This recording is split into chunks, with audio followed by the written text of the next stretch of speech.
Giant on the Teckel, man. On the Teckel. That's a giant. Look at that thing. Woo! Hey everybody, welcome back to the channel. Coming at you today with a review of the Teckel Sprinker Frog. This little thing right here with a kick and tail. Does great, covering some water and covering through some weedy areas for some bass, while still giving you a lot of the same qualities that a whopper plopper or a buzzbait would. I'm going to show you guys here how to use it and how many good sized fish this thing can bring in during the summertime when you're out here fishing these grassy lakes. The first kind of Teckel frog I've been throwing here in this video is the bluegill color. It's got stripes on the side, a black back, kind of a chartreuse tail, that swivel back there that rotates, that allows that tail to kick as you're pulling through the water. And it's got more of a silver style of body to the bottom with a red kind of head to it. So this is mostly what the bass are going to be seeing as it's coming through that cover. And it's going to be pretty good for your general summertime patterns. A lot of ponds have got a lot of bluegill in them. Most of your Missouri area lakes have got bluegill in them. So this is a kind of more of a somewhat of a natural color that they have of it. They've also got one that's in a bone that I have here. I'll be throwing around a little bit today. This works good if you got a lot of shad in your water. The overall construction of this frog's pretty good. It's got some really thick hooks that really don't bend out very much. I had to bend those out with quite a bit of pressure with my pliers, which I do with all my frogs. I bend them out and up a little bit so I get a better hookup, and that plastic gets out of the way of that hook just that much faster. So when that fish bites down, he's getting some hook, and I'm able to set the hook a little better. The line tie on it's pretty solid. Really don't have any complaints there with the hook or anything like that. As far as the swivel goes, I wish it wouldn't get tangled up into some of that vegetation. They give you an extra tail in the package. Tail so far on both of these have not failed me. They're still in really good shape as far as them breaking, but so far they've been very solid for me. I usually run these baits on a heavy rod with a high gear ratio reel. This is a loose speed spool right here. It's got a 7-to-1 gear ratio, and I have 50-pound braid. I don't really fish with anything lighter than that.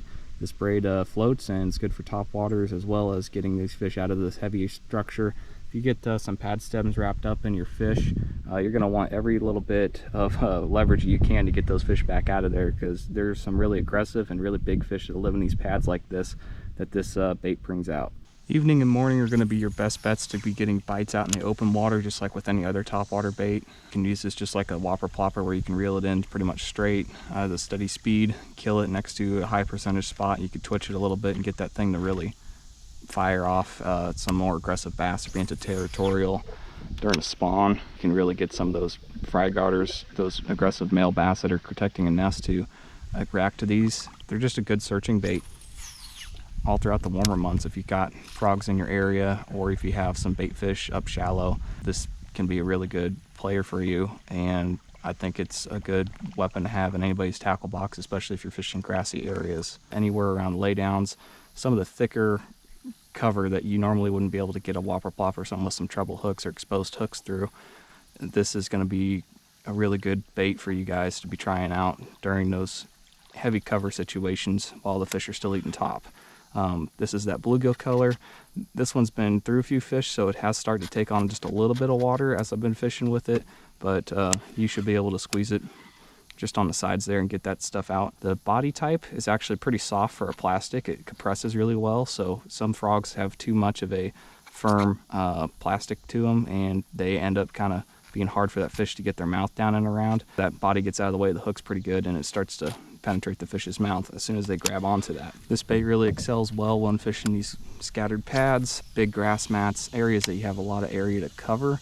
You need to be covering a lot of water, and when everything looks good and you're not exactly sure where those aggressive, more active bass are at, this is a good searching tool to help you find them, and then you can kind of slow down with another frog or a punching rig or something that you can fish some of those grassy lakes that we have scattered throughout the state of Missouri and across the country. This is something that I like to do quite a bit throughout the summertime. It really excels during the months of June, July, and August, and I couldn't be happier with the overall performance of the frog as far as its fish catching ability and being able to cover the water quicker as opposed to what you would with a traditional pad crasher style frog or something along those lines of more of a traditional look. This thing is by far worth the money. It's a little more pricey than other frogs, but it has a totally different application in my opinion for what you would fish a normal frog through.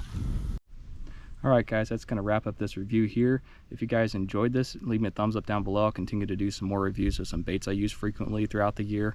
If you guys want to see a bait in particular you are wanting a review done on that maybe doesn't exist yet, leave it in the comments down below. I'll try to get to it for you, and we'll see you guys on the next one.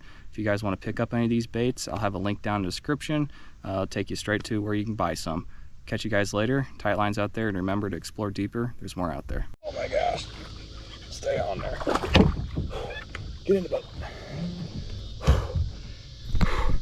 Man, get ready to leave. Saw a fish jump over there, casted right to it, hit it on the fall. As soon as the frog hit the water, that Teckel went down.